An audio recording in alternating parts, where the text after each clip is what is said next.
ओम शांति। रूहानी उड़ान के लिए आज हम आपको पंख दे रहे हैं निर्विघ्न स्थिति के। प्राय सभी के जीवन में कोई न कोई विघ्न आते ही रहते हैं और लोग विघ्न विनाशक श्री गणेश जी की शरण में जाते रहते हैं, परंतु मनुष्य भूल गया कि विघ्नों को नष्ट करने की शक्ति हमारे पास भी है। गणेश जी भी तो शिवपुत्र हैं और हम भी शिवपुत्र हैं। भगवान शिव निराकार, हम आत्माएं उसकी संतान हैं। सर्वशक्तिवान की संतान होने के नाते उन्होंने हमें भी अपनी शक्तियां प्रदान की हुई हैं, तो हमारे पास भी विघ्नों को नष्ट करने की शक्ति है। हमें केवल उसको प्रॉपरली यूज करना है तो हमारे विघ्न भी नष्ट होते जाएंगे। पहले तो विघ्नों के प्रति अपने एटीट्यूड्स को चेंज करते चलें। विघ्न तो हर एक के जीवन में आते ही हैं और आने ही हैं। कोई व्यक्ति इन विघ्नों को विघ्न मानता है और कोई जस्ट यात्रा के थोड़े थोड़े से माइल्स स्टोन, थोड़ी थोड़ी सी दीवारें जिन्हें फांद कर हमें आगे बढ़ना होता है। ये अपने मानने पर निर्भर करता है। अगर हम विघ्नों से घबरा जाएंगे तो हमारी शक्तियाँ क्षीण हो जाती हैं, और यदि हम विघ्नों का सामना करते हैं तो विघ्नों की शक्ति नष्ट हो जाती है। आप सबने देखा होगा, न देखा हो तो अनुभव कर ले जरा। 4 कुत्ते आपको भौंकने लगे हों और आप तेज दौड़ने लगो, कुत्ते आपका पीछा करेंगे। और कुत्ते आपको भौंक रहे हों और आप खड़े हो जाओ उनकी तरफ जरा सीना तान के, कुत्ते 10 ही सेकंड में जोर से पीछे भागेंगे कि ये तो कोई सवा शेर आ गया है। हम सब भी विघ्नों की शक्ति को समझें। विघ्न और परिस्थितियाँ मनुष्य की कमजोरियों की निशानी हैं। कुछ विघ्न निगेटिव थॉट्स के कारण आ रहे हैं तो कुछ विघ्न पास्ट कर्मों के, पाप कर्मों के कारण आ रहे हैं। किसी के बिजनेस में विघ्न आ रहे हैं, उसने परखने की शक्ति का प्रयोग नहीं किया, उधार माल दे दिया, पेमेंट आई नहीं, विश्वास करके देते गए और गंवाते गए। कईयों को विघ्न आ रहे हैं कि वो टाइम पे अपना दुकान नहीं खोलते और ढीले ढाले हैं, सुस्त हैं, अलबेले हैं, दुकान चल नहीं रही। कई बुरे संग में आ गए हैं, बैड कंपनी, बुरे फ्रेंड्स, उनके साथ गपशप में लगे रहते हैं, काम धंधे चल नहीं रहे हैं। तो ये सब कारण मनुष्य के जीवन में विघ्नों के बनते जाते हैं, परंतु हम इनको नष्ट करते चलें। बहुत अच्छी तरह अपने मनोबल को कायम रखते हुए, मैं सर्वशक्तिवान की संतान, बहुत शक्तिशाली हूँ, ये याद रखने से हमारी शक्तियाँ जग जाती हैं। और जब हम कड़ी मेहनत करने लगते हैं तो विघ्न पीछे हटने लगते हैं। विघ्न मनुष्य के पास सूक्ष्म इम्प्योरिटी के कारण आते हैं। विघ्नों के आने का बहुत बड़ा कारण होता है मनुष्य के द्वारा किए गए पाप कर्म, पास्ट कर्म जीवन में, पास्ट जीवन में। कोई लोग इस जीवन में अच्छे काम करते हैं लेकिन विघ्नों का बहुत ज़्यादा सामना करते हैं। पास्ट जन्मों के पाप कर्म सामने आ रहे हैं। कई लोग ये भी सोचते हैं कई पाप करने वाले तो विघ्नों से मुक्त हैं, उनके पास तो कोई विघ्न है ही नहीं, तो पापी अच्छे नहीं। हर कर्म का फल मनुष्य को मिलना ही है, और हमें ये याद रखना चाहिए कि कोई भी कार्य बिना कारण के नहीं हो रहा है, कोई भी घटना बिना किसी बीज के नहीं हो रही है। हमने कहीं बीज बोए हैं, हमने कोई कारण उत्पन्न किया है, उसका परिणाम हमारे सामने आ रहा है। अपने को ज़रा हल्का करें, बहुत हल्का करें।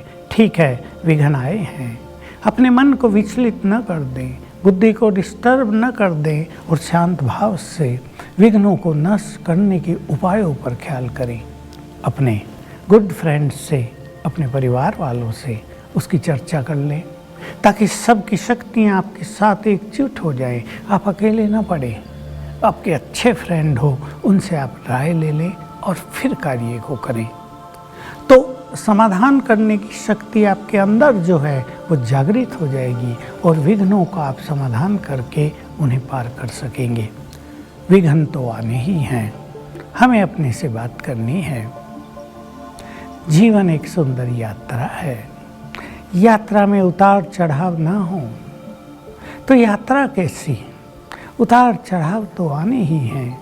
विघ्न मेरे जीवन में आए हैं, मैं इन विघ्नों को आराम से पार कर लूँगा, आराम से पार कर लूँगी। विघ्न तो मेरे बहुत अच्छे टीचर हैं, गुड टीचर हैं। मैं इनसे कुछ लेसन लूँगा और कुछ सीख कर आगे बढ़ूँगा। विघ्नों से मुझे घबराना नहीं है। विघ्न ही तो मनुष्य को शक्तिशाली बनाते हैं। विघ्न नहीं आएंगे तो अनुभव कैसे प्राप्त होगा? कठिनाइयों को पार करके ही तो कोई मनुष्य शक्तिशाली बनता है। कांटों को पार करके ही तो कोई मनुष्य फूलों के बगीचे में पहुंचेगा। मेहनत करो, मुझे मेहनत करनी है, घबराना नहीं है।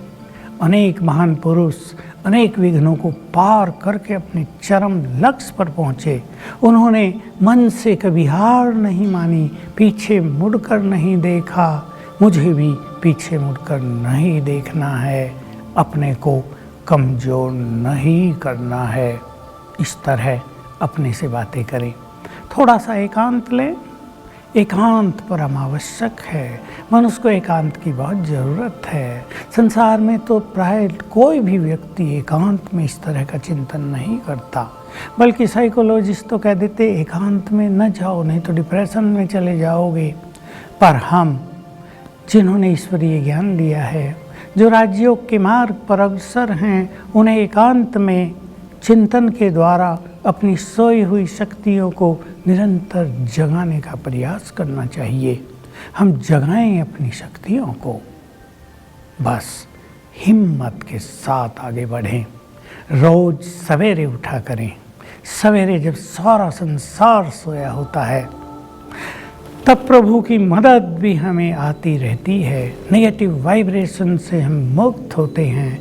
हमारी बुद्धि में जो प्योरिटी है, जो डिविनिटी है, जो पॉजिटिविटी है, वो इमर्ज होने लगती है और सुंदर विचार हमारे मन में प्रवेश करने लगते हैं। सवेरे उठो, स्वचिंतन करो, शांत में बैठें, बहुत अच्छा योग अभ्यास करें।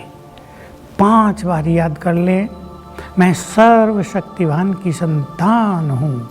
शक्तियाँ जागृत हो गई। मैं विघ्न विनाशक हूँ। अब ये शक्तियाँ विघ्नों को नष्ट करने लगी। 5 बार विद गुड फीलिंग, मैं मास्टर सर्वशक्तिवान हूँ, विघ्न विनाशक हूँ।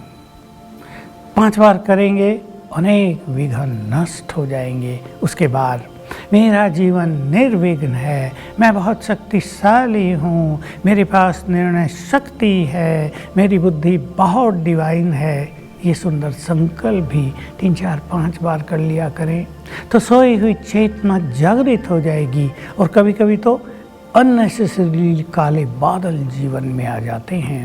वो काले बादलों की छाया आपके जीवन से हटती चलेगी और आपका जीवन सुखी होता चलेगा। इस तरह हम सभी चले ही जीवन की यात्रा पर इस तरह कि जीवन में विघ्न कम से कम हो। कई लोग इस तरह चलते हैं, इस तरह कार्य करते हैं कि उनके जीवन में लगातार विघ्न आते रहते हैं।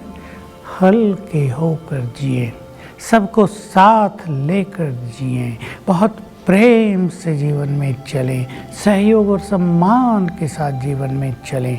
अपनी शक्तियों को जागृत करते हुए जीवन की यात्रा में आगे बढ़ें तो आपके जीवन की यात्रा विघ्नों से मुक्त रहेगी और आप इस जीवन की यात्रा का समुचित आनंद ले सकेंगे। तो आइए हम सभी निर्विघ्न जीवन जीकर अपनी शक्तियों को विघ्नों में नष्ट होने से बचाएं, ताकि आने वाले समय में हम संसार की आत्माओं को, संसार के मनुष्यों को मदद कर सकें उनके विघ्नों को नष्ट करने के लिए। ओम शांति।